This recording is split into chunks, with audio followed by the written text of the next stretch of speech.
மக்கள் பாதை பேரியக்கம் ஏன் சல்லியர்கள் படக்குழுவினருக்கு பாராட்டு விழா நடத்த வேண்டும் என்கின்ற வினா எழுப்பலாம்.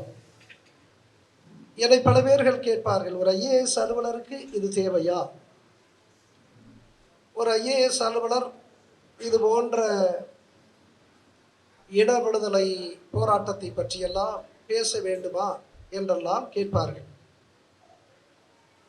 அடிப்படையில் நானும் ஒரு தமிழன், நானும் ஒரு மனிதன். எங்கெல்லாம் மானுடம் அபாயத்திற்கு உள்ளாகிறதோ அங்கெல்லாம் குரல் கொடுக்க வேண்டும் என்று எண்ணுகின்ற ஒரு மனிதன். அது தமிழன்தான் உயர்ந்த மனிதனாக இருக்க முடியும் என்பதை நான் உணர்ந்திருக்கிறேன்.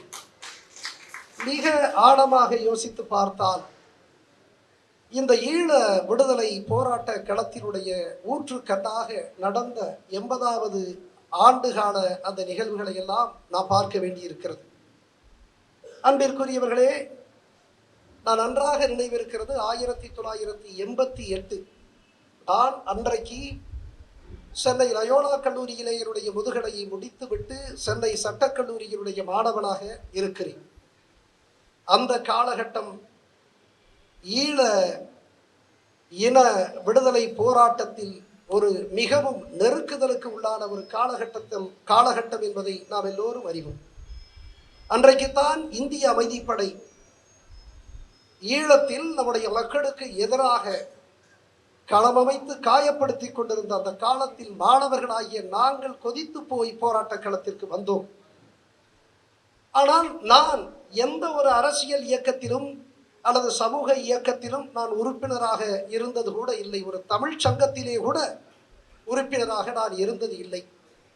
அன்றைக்கு சட்டம் படிக்க வேண்டும், ஒரு வழக்கறிஞராக வேண்டும், இல்லை என்றால் ஒரு ஐஏஎஸ் அதிகாரியாக வேண்டும் என்ற எண்ணத்தில் படித்து கொண்டிருந்த மாணவன். புதுக்கோட்டை மாவட்டத்தில் ஒரு குக்கிராமத்தில் ஒரு சாதாரண ஒரு எளிய விவசாயியினுடைய மகனாக பிறந்து தட்டு தடுமாறி தலைநகர் சென்னைக்கு கனவுகளோடு புறப்பட்டு வந்த ஒரு மாணவன்.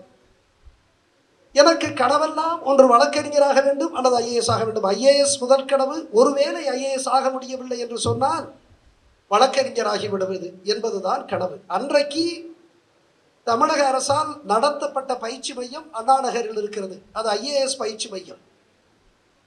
நானும் சென்னை சட்டக்கல்லூரியினுடைய முழு நேர மாணவன். அது இல்லாமல் ஒரு தொண்டு நிறுவனத்தில் நான் முதுகலை சமூக பணி படித்த காரணத்தினாலே ஒரு தொண்டு நிறுவனத்தில் முழு நேர பணியாளர். ஆக இந்த தொண்டு நிறுவனத்து பணியை முடித்துவிட்டு சென்னை சட்டக்கல்லூரியிலே நான் அங்கே படிப்பதற்கு செல்லுவேன். இந்த பயிற்சி மையத்திலும் நான் அந்த பயிற்சிக்காக சேர்ந்திருக்கிறேன். அப்பொழுது பார்த்தால் பயிற்சி மையத்திற்கு நான் போக மாட்டேன். ஐஏஎஸ் கனவாக இருந்தாலும் எனக்கு நேரம் இருக்காது. தொண்டு நிறுவன வேலையே முழு வேலை. சட்டக்கல்லூரியிலே படிப்பதும் அது பகல் நேர படிப்பு. இந்த சூழலில் நேரம் இருக்காது. எனவே நான் எப்பொழுதாவது 10 நாளைக்கு ஒரு முறை அண்ணா நகரில் இருக்கக்கூடிய அந்த பயிற்சி மையத்திற்கு சென்று அவர்கள் கொடுக்கக்கூடிய குறிப்புகளை வாங்கி கொண்டு நான் ஒரு சின்ன மிதிவண்டி வைத்திருப்பேன். அதை ஓட்டிக்கொண்டு கிளம்பி விடுவேன். 10 நாளைக்கு ஒரு முறைதான் நான் இங்கே செல்லுகின்ற காரணத்தினால் அந்த முதல்வருக்கு என்னுடைய பெயரே தெரியாது. என்னை பார்த்து என்ன சமரசம், ஒரு நாள் வந்தா 9 நாள் காணாமல் போகிறாய் என்று கேட்பார். சகாயம் என்கின்ற பெயர் அவர் மறந்து விட்டார். நான் அன்றாடம் போனால்தான் அவருக்கு நினைவிருக்கும். எனவே சாவில் தொடங்குகிறது, இம்மில் முடிகிறது. எனவே சமரசம் என்று என்னை பெயர் வைத்து விட்டார். என்ன சமரசம்? ஒரு நாள் வந்தால் நீ 9 நாள் காணாமல் போகிறாய் என்று அவர் என்னை கோபித்துக் கொள்வார். இல்லையா, ஏதாவது ஒரு பொய்யை சொல்லி, ஏன்னா நான் வழக்கறிஞராக படிக்கிறேன் அல்லவா, எனவே ஏதாவது ஒரு பொய்யை சொல்லி உடல்நிலை சரியில்லை அப்படியெல்லாம் சொல்லிவிட்டு அந்த சின்ன மிதிவண்டியை எடுத்துக்கொண்டு ஓடி விடுவேன் குடிசை பகுதிக்கு சமூக பணியை மாலை நேரத்தில் செய்ய வேண்டும் என்பதற்காக. எனவே 50 பேர்கள் நாங்கள் படித்தோம். அந்த பிரிலிமினரி எக்ஸாமினேஷன், அந்த முதல்நிலை தேர்விலே 50 பேரிலே நாங்கள் 3 பேர் தேர்வு ஆனோம். அதிலே நான் ஒருத்தன். அதற்கு பிறகு இந்த மெயின் எக்ஸாமினேஷன் முக்கிய தேர்விலே 3 பேரில் எழுதுகிறோம். அது 2 பேர் தான் அன்றைக்கு தேர்வானார்கள். அதிலேயும் நான் ஒருத்தன். அப்படின்னா கேட்கக்கூடாது, சார் நம்ம கிளாஸுக்கெல்லாம் போகாமையே ஏதாவது குறுக்கு வழி இருக்கா சார் அப்படின்னெல்லாம் கேட்டுறாதீங்க. நான் ஒருத்தன் 2 பேர். நான் இப்போ பர்சனாலிட்டி டெஸ்ட் என்று சொல்லக்கூடிய இந்த ஆளுமை தேர்வு இன்டர்வியூவுக்கு நாங்கள் செல்லணும். அன்பிற்குரியவர்களே, 1988 இந்த மார்ச் காலகட்டத்தில் நடந்த அந்த தேர்வுக்கு 15 நாட்களுக்கு முன்பாக இந்திய அமைதிப்படைக்கு எதிராக எம்முடைய சட்டக்கல்லூரி மாணவர்கள் அன்றைக்கு ஒரு பெரிய கூட்டத்தை ஏற்பாடு செய்கிறார்கள். அந்த கூட்டம் நடந்த இடம் புரசைவாக்கத்திலே சட்டக்கல்லூரி மாணவர் விடுதி அன்றைக்கு இருந்தது. அதற்கு எதிர்ப்புறமாக இருக்கக்கூடிய ஒரு திருமண மண்டபத்திலே அந்த கூட்டம் நடந்தது. என்னை என்னுடைய கல்லூரி தோழர் சேலம் அருள்மொழி அவர்கள், இன்றைக்கு திராவிட கழகத்தினுடைய முக்கிய ஆளுமையாக இருப்பவர், அவர் என்னை அழைக்கிறார். என்ன அழைக்கிறார் தெரியுமா? சகாயம், இந்த கூட்டத்தில் நீயும் கலந்து கொண்டு பேச வேண்டும் என்று அழைக்கிறார். அந்த கூட்டத்திலே இன்னொரு என்னுடைய கல்லூரி தோழராக இருக்கக்கூடிய தொல் திருமாவளவன் அவர்களும் கலந்து கொண்டு பேசுகிறார். அவர் என்னுடைய நண்பர், அவரும் பேசுகிறார். நானோ ஒரு 15 நாளில் IAS இன்டர்வியூவுக்கு நான் செல்ல வேண்டும், IAS இன்டர்வியூவுக்கு செல்ல வேண்டும். எனவே மிக முக்கியம், ஒரு சாதாரண ஒரு எளிய விவசாயியினுடைய பிள்ளைக்கு மிகப்பெரிய கனவு. இன்றைக்கு கூட இந்த நாட்டினுடைய லட்சக்கணக்கான மாணவர்களினுடைய ஒரு மகத்தான லட்சியமாக விளங்குவது IAS. 30-35 ஆண்டுகளுக்கு முன்பாக நீங்கள் எண்ணி பாருங்கள், ஒரு கிராமத்து ஒரு எளிய விவசாயினுடைய பிள்ளைக்கு அது உச்சபட்ச கனவு. அது இப்பொழுது இந்த பர்சனாலிட்டி டெஸ்ட் இன்டர்வியூ என்று சொல்லக்கூடிய இந்த டெஸ்ட்டை நான் தாண்டி விட்டால் நான் ஒரு IAS அதிகாரி. எனவே என்னை சேலம் அருள்மொழி இன்றைக்கு அமைதிப்படையினுடைய அட்டூழியங்களுக்கு எதிராக பேசுவதற்கு அழைக்கிறார். அது பொதுக்கூட்டம். என்ன செய்வது நான் யோசிக்கிறேன். என்ன செய்வது? 15 நாளுக்குள்ளாக இந்த நேர்முக தேர்வு வரப்போகிறது. நேர்முக தேர்வுக்கு நான் செல்ல வேண்டும். ஆனால் இங்கே பேசுவது இந்திய அரசுக்கு எதிராக நான் பேச வேண்டும். என்ன செய்வது? இரவு யோசித்து கொண்டே இருந்தேன். IAS-ஆ தமிழா என்று யோசித்து கொண்டிருந்தேன். விடிய காலையில் நான் ஒரு முடிவெடுத்தேன். எனக்கு இந்த IAS-ஐ காட்டிலும் என் இனத்தினுடைய விடுதலை போராட்டம் தான் முக்கியம் என்று. அன்பிற்குரியவர்களே, நான் அன்றைக்கு பேசினேன். நான் அன்றைக்கு சேலம் அருள்மொழியோடு தொல் திருமாவளவனோடு அன்றைக்கு அந்த கூட்டத்திலே ஐயா நெடுமாறன் அவர்களும் பேசினார்கள், சுபவியும் பேசினார். அன்றைக்கு அந்த கூட்டத்தில் நான் கலந்து கொண்டு அதற்கு பிறகு நான் அந்த நேர்முக தேர்வுக்கு சென்றேன். அந்த தேர்விலே நான் IAS கிடைக்கவில்லை என்றாலும் அந்த தேர்விலே நான் வெற்றி பெற்று மத்திய அரசினுடைய உள்துறை அமைச்சகத்திற்காக நான் தேர்வு செய்யப்பட்டேன். அந்த தேர்விலே 50 பேர்களிலே அந்த வகுப்பறைக்கே போகாமல் தேர்ச்சி பெற்றவன் தான் நான். அதற்காக வகுப்பறைக்கெல்லாம் போக வேண்டாம் என்றெல்லாம் கனவு கண்டு விடாதீர்கள். அது கடுமையான போட்டித் தேர்வு. இன்றைக்கு அது 12 லட்சம் பேர் எழுதுகிறார்கள். பிரிலிமினரி எக்ஸாமினேஷனுக்கு விண்ணப்பிப்பவர்களே 12 லட்சம் பேர். அதிலே முதல் நிலையில் எழுதுபவர்கள் 6 லட்சம் பேர். கடுமையாக இந்தியாவினுடைய மிக கடுமையான போட்டித் தேர்வு என்று கருதக்கூடிய அந்த போட்டித் தேர்விலே நான் அன்றைக்கு IAS-ஆ என் இனத்தினுடைய விடுதலையா என்று எண்ணுகிற போது என்னுடைய இனத்தினுடைய விடுதலை தான் என் இதயநாதமாக இருக்கிறது என்று நான் அன்றைக்கு கருதி முடிவெடுத்தேன். எனவே IAS அதிகாரி பேசக்கூடாது என்றெல்லாம் இல்லை, அது பேசக்கூடாது என்ற இடமே. அப்படித்தான் நான் வளர்ந்தேன். அப்பொழுது நான் முடிவெடுத்தேன், என்னுடைய மகன் பிறந்தால், எனக்கு மகன் பிறந்தால் நான் ஒரு பெயர் வைப்பேன். என்னுடைய மகன் பிறந்த பொழுது என்னுடைய துணைவியார் இருக்கிறார் விமலா. என்னுடைய நேர்மை பயணத்தில் எந்த முகச்சுளிப்பும் இல்லாமல் இன்றைக்கு தம்பி கிட்டு சொன்னாரே, பாதிக்க நேர்மையாளர்களுடைய முதல் பணியாவது அவருடைய மனைவி துணைவியார் என்று சொன்னார்கள். இந்த கடுமையான இந்த திருடர்களுடைய பயணத்திலே கடுமையான பயணத்தில் என்னோடு தோளோடு தோள் கொடுத்து வந்த என் துணைவியார், அவருடைய அப்பா சொன்னார், ஸ்டீஃபன் என்று வைக்கலாம் என்று சொன்னார். தேவாலயங்களில் ஸ்டீஃபன் என்று வைப்பதுதான் வழக்கம். ஸ்டீஃபன் போன்ற பெயர்கள் தான் வழக்கம். ஸ்டீஃபனா, அது என் மண்ணுக்கும் என் மொழிக்கும் எந்த தொடர்பும் இல்லையே என்று நான் முடிவெடுத்து திலீபன் என்று நான் இன்றைக்கு பெயர் வைத்தேன். திலீபன் என்று இந்த மண், இந்த மொழி, அது எங்கள் உணர்வோடும் உயிரோடும் கடந்தது. அதனுடைய வெளிப்பாடாகத்தான் என் இனத்தினுடைய விடுதலை களத்தில் வெளிப்பட்ட மகத்தான அந்த அறத்தை மிக துல்லியமாக தம்பி கிட்டு இங்கே வெளிப்படுத்தி இருக்கிறார். நான் எண்ணி பார்க்கிறேன், நான் 2009 கலெக்டர், நாமக்கல் கலெக்டர். நம்முடைய தம்பி இந்த படத்தை வெளியிடுவதற்காக எத்தனை தடைகளை உடைத்தறிந்து அந்த உள்ள உறுதியை வெளிப்படுத்திய தம்பி சுரேஷ் காமாட்சி இங்கே பேசுகிற பொழுது சொன்னார், கலெக்டர் தமிழ்ச்செல்வன் படத்தை பார்த்து இப்படி ஒரு கலெக்டர் இருக்க வேண்டும் என்று சொன்னார். பல பேர்கள் சொன்னார்கள், தமிழ்ச்செல்வன் படத்தில் வர்றது மாதிரியே நீங்க வர்றீங்க. இப்படியெல்லாம் சொல்றதை கேட்டுக்கிறதுல எல்லாம் எனக்கு ஒன்றும் பெரிய பெருமையாக இருப்பதில்லை. நான் இயல்பாக இருக்கிறேன். ஒரு கிராமத்திலே பிறந்தேன். அந்த கிராமத்தில் விவசாயிகள், உழைக்கக்கூடிய எளிய மக்கள்.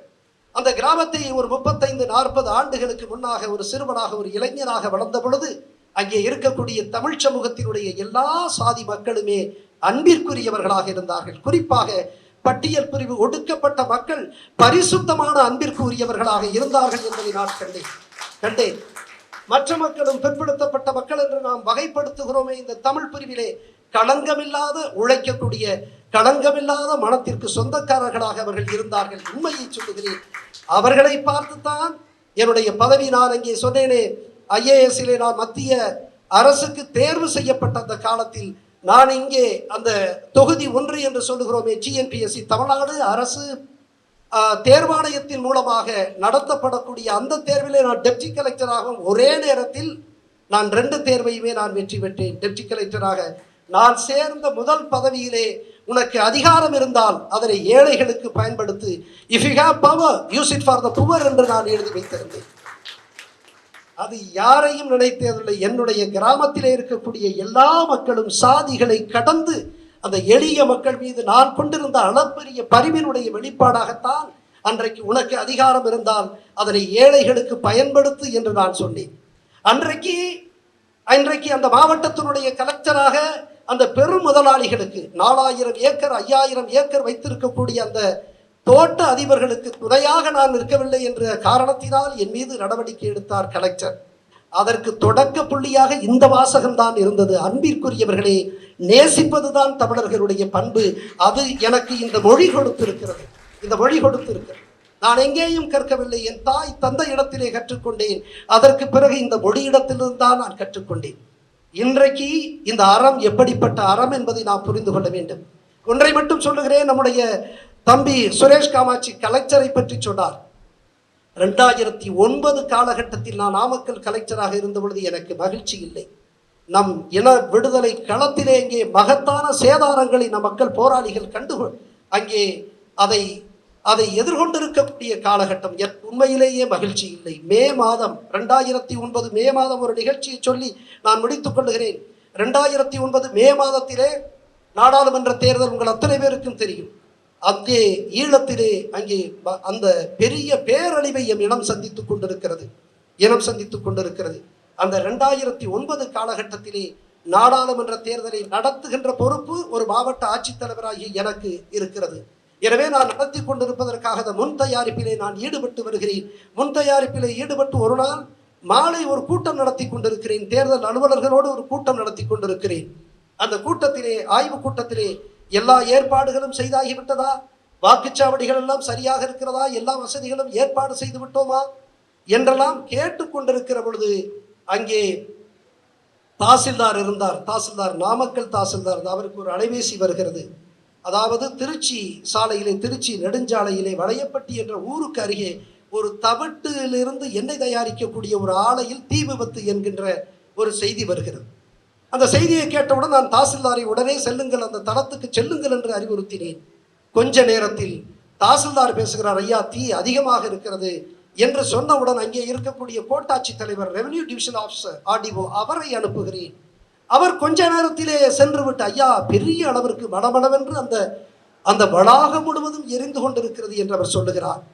அப்படி சொல்லுகிற பொழுது நானே செல்கிறேன். களத்துக்கு சென்றால் நான் தூரத்திலே 1 கிலோமீட்டர் தூரத்திலே பார்க்கின்ற பொழுது ஒரு பெரிய வளாகம் அப்படியே தீப்பற்றி எரிந்து, இன்றைக்கு ஈரானிலே குண்டு போடுகின்ற அந்த கொடூரத்தை நாம் பார்த்து இன்றைக்கு பார்க்கிறோம் அல்லவா, அந்த தீப்பிடித்து மடமளவென்று எரிகின்ற அந்த காட்சி எனக்கு தெரிகிறது. அங்கே போய் பார்த்தால் ஏற்கனவே சொன்னார் 4-5 பேர்களை எடுத்து விட்டோம், மருத்துவமனைக்கு அனுப்பியிருக்கிறோம் என்று. மீதி உள்ள ஆட்கள் எத்தனை பேர்? 15-17 பேர்கள் உள்ளே இருக்கிறார்கள் என்று. இந்த தொழிலாளர்கள் எங்கிருந்து வருவார்கள்? இந்த ஊர்க்காரர்களா என்று கேட்கிறேன். இல்லை ஐயா, இந்த ஊர்க்காரர்கள் 1-2 பேர் இருக்கிறார்கள். பீகாரில் இருந்து வந்தவர்கள், ஆயிரக்கணக்கான மைலுக்கு அப்பால் இருந்து சாதாரண பிழைப்பு தேடி உழைப்பை அளித்து பிழைப்பித்த வருகின்ற தொழிலாளர்களாக இருந்தவர்கள் இவர்கள் இருக்கிறார்கள். அப்பொழுது கொஞ்ச நேரத்தில் போய் சேர்ந்தவுடனே அந்த தீயணைப்பு வீரர்கள் ஒரே ஒரு வழிதான் இருக்கிறது. அந்த வழிக்குள்ளே நுழைந்து அந்த சடலங்களாகவோ அல்லது தீக்காயத்தினுடைய அந்த கொடூரத்தை தாங்கியவர்களை அப்படியே எடுக்கிறார்கள். அன்பிற்குரியவர்களே, நான் ஒன்றும் ஹீரோ அல்ல, நடந்த உண்மையை சொல்லுகிறேன்.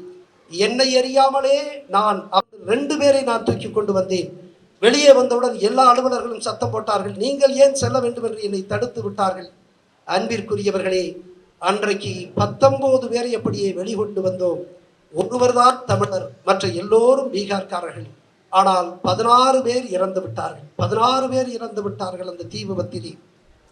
அதற்கு பிறகு அது இன்றைக்கு கிழக்கு சாம்பரான் என்று மகாத்மா காந்தியடிகள் 1915 இந்த நாட்டிலே வெகுஜன இயக்கமாக காங்கிரஸ் இயக்கத்தை மாற்றுவதற்கு ஊற்றுக்கண்ணாக இருக்கக்கூடிய ஒரு நிகழ்வாக அந்த சாம்பரான், கிழக்கு சாம்பரான் மாவட்டத்தில் உள்ள உழவர் பிரச்சனையை வெளிக்கொண்டு வருவார்ல, அதற்கு சென்றார் அல்லவா. அந்த பகுதியில் இருந்து வந்தவர்கள் அந்த மாவட்ட ஆட்சியருக்கு தொடர்பு கொள்கிறேன். அதற்கு பிறகு தலைமைச் செயலருக்கு தொடர்பு கொண்டு அங்கே இருக்கக்கூடிய உறவினர்களை இங்கே வரவழைக்கிறோம். வரவழைத்ததற்கு பிறகு இந்த உடல்களை நீங்கள் எடுத்துச் செல்வதென்றால் நான் ஏற்பாடு செய்கிறேன் என்று சொல்லுகிறோம். ஆனால் அவர்களோ பரம ஏழைகள். இந்த தேசத்தில் ஏழ்மை எவ்வளவு இருக்கிறது என்று அவர்களை பார்க்கிற பொழுது தெரிகிறது. பரம ஏழைகள்.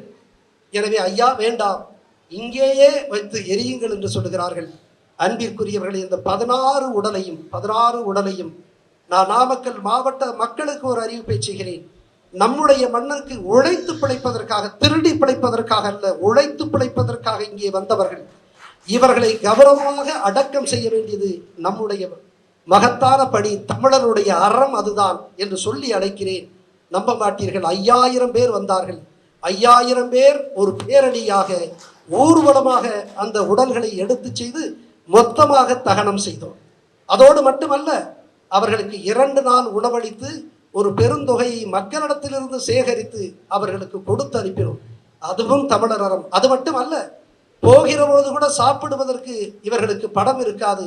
கொடுக்கிற பணத்தை அவர்கள் குடும்பம் நடத்துவதற்கு பயன்படுத்திக்க வேண்டும் என்று சொல்லி 3 நேரத்திற்கு அவர்களுக்கு உணவு தயாரித்து கையிலே கொடுத்து அனுப்பினோம். அது மட்டுமல்ல, அதற்கு பிறகு அரசுக்கு நான் அனுப்புகிறேன், ஒரு பிரேரணை கருத்துரிமை அனுப்புகிறேன். இவர்களுக்கு வழக்கமாக வழங்கக்கூடிய 1 லட்சம் ரூபாயை அனுப்புங்கள் என்று அரசு நிராகரித்து விட்டது. இவர்கள் எங்கள் ஊர்க்காரர்கள் அல்ல, நம்மூர்க்காரர்கள் அல்ல என்று நிராகரித்து விட்டது. அப்பொழுது மீண்டும் மீண்டும் எழுதி 1 லட்சம் ரூபாய் ஒவ்வொருவருக்கும் நான் வாங்கி கொடுத்து அந்த மாவட்ட ஆட்சித்தலைவருக்கு அனுப்பினேன். இப்போ நான் சொல்றது என்னன்னா, 2009 மே மாசத்துல இதே ஒரு தீ விபத்தில் நடக்கின்ற பொழுது ஒரு கலெக்டரே காப்பாற்றினார். ஆனால் கடலுக்கு அப்பால் எம்முடைய மக்கள் பேராபத்தையும் பேரழிவையும் சந்தித்துக் கொண்டிருப்பதற்கு யாருமே காப்பாற்ற இல்லை என்று நான் நெஞ்சுருகி வருந்திய காலம்தான் என்னுடைய கலெக்டர் காலம். எனவே என்னுடைய கலெக்டர் காலம் மிகுந்த மகிழ்ச்சியான காலம் அல்ல. அப்படிப்பட்ட களத்தை, அந்த களத்தில் இருக்கக்கூடிய அறத்தை இன்றைக்கு ஒரு மகத்தான ஒரு படைப்பாக அற்புதமாக பதிவு செய்திருக்கிறார். நம்முடைய மிகப்பெரிய ஆளுமையாக, மிகப்பெரிய கலைஞராக வர இருக்கின்ற தம்பி கிட்டு. உண்மையிலேயே மிக அற்புதமாக அந்த கதை தேர்வும் களத்தேர்வும் மிக அற்புதமாக இருக்கிறது. எனக்கு கூட கடற்கரைக்கு அந்த பக்கம் போய் சென்று பார்த்து விட வேண்டும் என்ற ஆசை.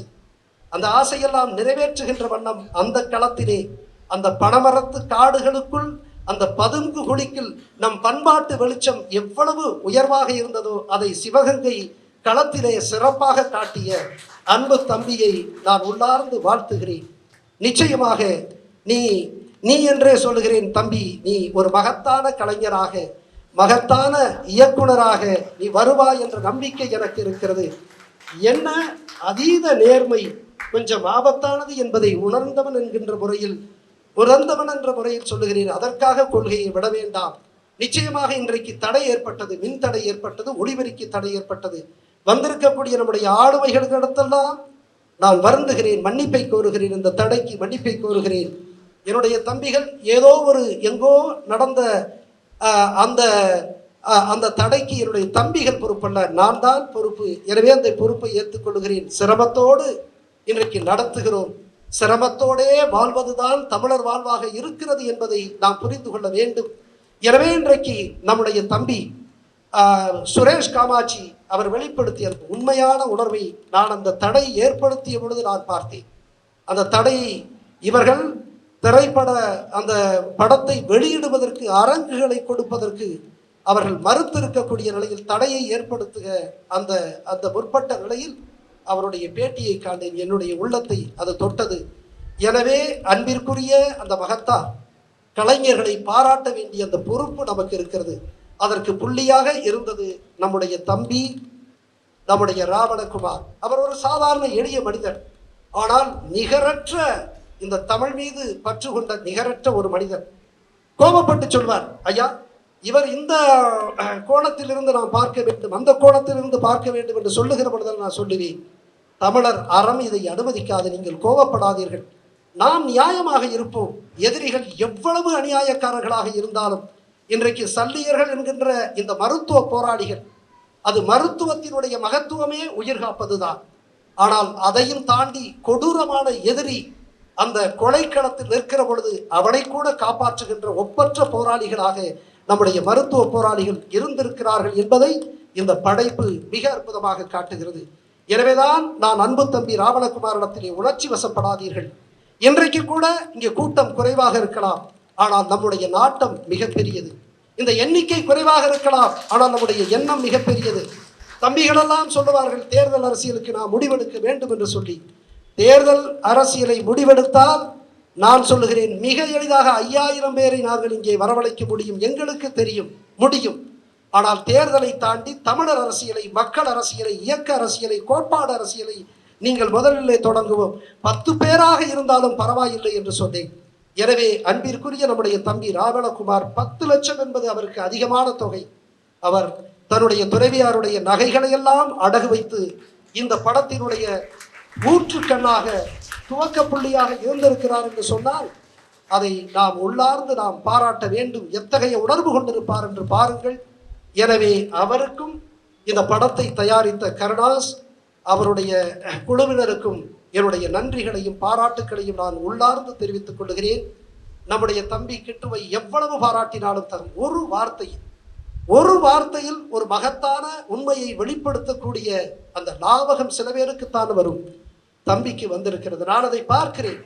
நந்தினி இடத்திலே கேட்கிற பொழுது சத்யதேவி மிக அற்புதமாக தன்னுடைய நடிப்பை வெளிப்படுத்தி இருக்கிறார். அந்த நந்தினி இடத்திலே கேட்கிற பொழுது கடவுள் நம்பிக்கை உண்டா என்று கேட்கிற பொழுது நான் தலைவரை நம்புகிறேன் என்று சொன்னார். தலைவரை நம்புகிறேன் என்று சொன்னார். நமக்கெல்லாம் நிலம்தான் படம், நமக்கு மண்ணுதான் கண்ணு பொண்ணு, பூமிதான் நமக்கு சாமி, பூமியை காப்பாற்றுகின்ற மேதகுதான் நமக்கு சாமி என்பதை இவ்வளவு துல்லியமாக வெளிப்படுத்தியதை நான் உணர்வு பெருக்காய் நான் பார்க்கிறேன். அதை போல அந்த கருணாஸ் அங்கே அவர் அந்த முட்டிக்கால் போட்டவாறு அவர் சொல்லுவார் அல்லவா, எதற்கும் இவரிடத்திலே தலை மட்டும் குனிந்து விடக்கூடாது என்று சொல்லுவார். தமிழர் தலை குனிய விடக்கூடாது என்பதற்காகத்தான் தமிழருடைய அறத்தை வெளிப்படுத்திய இந்த படத்தை படைத்த படைப்பாளிகளை நான் பாராட்டுவதற்காக எளிய முறையில் நாங்கள் முயற்சித்திருக்கிறோம். எனவே இந்த படக்குழுவினர் இன்றைக்கு கூட தம்பி ஆனந்த், அதை போல இளங்கோ, அதை போல மோகன், இந்த குழுவினர் வந்திருக்கிறார், மகேந்திரா, திருமுருகன், இவர்களுடைய பிரதிநிதிகளாக வந்திருக்கின்ற எல்லோரையும் நான் பாராட்டுகிறேன். மொத்தத்தில் படக்குழுவினரை நான் பாராட்டுகிறேன். பாராட்ட வந்த நம்முடைய தமிழ் தேசிய பொது உடைமை இயக்கத்தினுடைய மகத்தான சிந்தனையாளர், மிகச்சிறந்த எழுத்தாளர், கூறியவாறு தன்னுடைய கருத்துக்களை மிக ஆழமாக துல்லியமாக பதிவு செய்யக்கூடிய மகத்தான தமிழ் ஆளுமையாக இருக்கக்கூடிய தோழர் தியாகு அவர்கள், அதை போல நம்முடைய அன்பிற்குரிய சகோதரர் கௌதமன் அவர்கள் அவர் படைப்பாளியாக இருந்தாலும் தமிழுக்காக தமிழருக்காக களத்தில் மகத்தான போராளியாக விளங்கியதையெல்லாம் நாங்கள் பார்த்திருக்கிறோம், பாராட்டியிருக்கிறோம். எனவே அவர்களுக்கும், அதை போல நம்முடைய தம்பி கார்ட்டூனிஸ்ட் பாலா, மிக அவருடைய அற்புதமான கார்ட்டூன்களை எத்தனை பேர் பார்த்திருப்பீர்கள் என்று தெரியாது. அந்த ஆற்றலை, அந்த நுணுக்கமான வெளிப்பாட்டை எல்லாம் நான் ரசித்திருக்கிறேன். அதை போல இன்றைக்கு வலையொலியில் இவர் தமிழ் உணர்வு சார்ந்த அந்த பேட்டிகளை எடுக்கிற பொழுது அவர் ஒரு சிரித்து கொண்டே அந்த கேட்கக்கூடிய அந்த ஞாபகம் இருக்கிறதெல்லாம் நான் ரசித்து பார்த்திருக்கிறேன். உண்மையிலேயே நம்முடைய தம்பிகள், சின்ன சின்ன வேறுபாடுகள் நமக்குள்ளே இருந்தால் அதையெல்லாம் மறந்து விடுவோம். தம்பிகளாக, அண்ணன்களாக எழுந்து நிற்போம். தமிழர் வரலாற்றில் ஒரு நெருக்கடியான நேரத்தில் நாம் நிற்கிறோம். ஒரு சாதாரண பாராட்டுக்கு கூட தடையை ஏற்படுத்தக்கூடியவர்கள் எவ்வளவு தகுதி குறைவாளர்களாக இருக்கிறார்கள் என்பதை நாம் பார்த்திட வேண்டும். எனவேதான் நான் தம்பிமார்களை கடிந்து கொள்ளுவேன். நீங்கள் ஆற்றலை வளர்த்துக் கொள்ளுங்கள், அறிவை வளர்த்துக் கொள்ளுங்கள். திருடுபவர்கள் ஆற்றல் உள்ளவர்களாக இருந்தால் அதை தடுக்கக்கூடியவர்கள் பேராற்றல் உள்ளவர்களாக நீங்கள் இருக்க வேண்டும் என்று சொல்லுவேன். அந்த வகையில் நான் எல்லோரையும் சொல்லிவிட்டேன் என்று கருதுகிறேன். அதே போல நம்முடைய அன்பிற்குரிய மணிவண்ணன் அவர்களுடைய பிரதிநிதியாக வந்திருக்கக்கூடிய திரு ரவி அவர்களையும் நான் உள்ளார்ந்து பாராட்டுகிறேன். மொத்தத்தில் எம்முடைய இனத்தினுடைய விடுதலை களத்தில் வெளிப்பட்ட மகத்தான அறத்தை ஆழமாக பதிவு செய்த துல்லியமான வெள்ளித்திரை காவியம், அந்த காவியத்திற்கு கரு அமைத்த களமமைத்த தம்பி கிட்டு உள்ளிட்ட அனைத்து படக்குழுவினருக்கும் என்னுடைய நன்றிகள், பாராட்டுக்கள். இங்கே வந்து சிறப்பு செய்த நம்முடைய அன்பு தம்பி சுரேஷ் காமாட்சி போன்றவர்களுக்கும் என்னுடைய தனிப்பட்ட பாராட்டுக்கள், நன்றிகளை தெரிவித்து விடைபெறுகிறேன். வணக்கம்.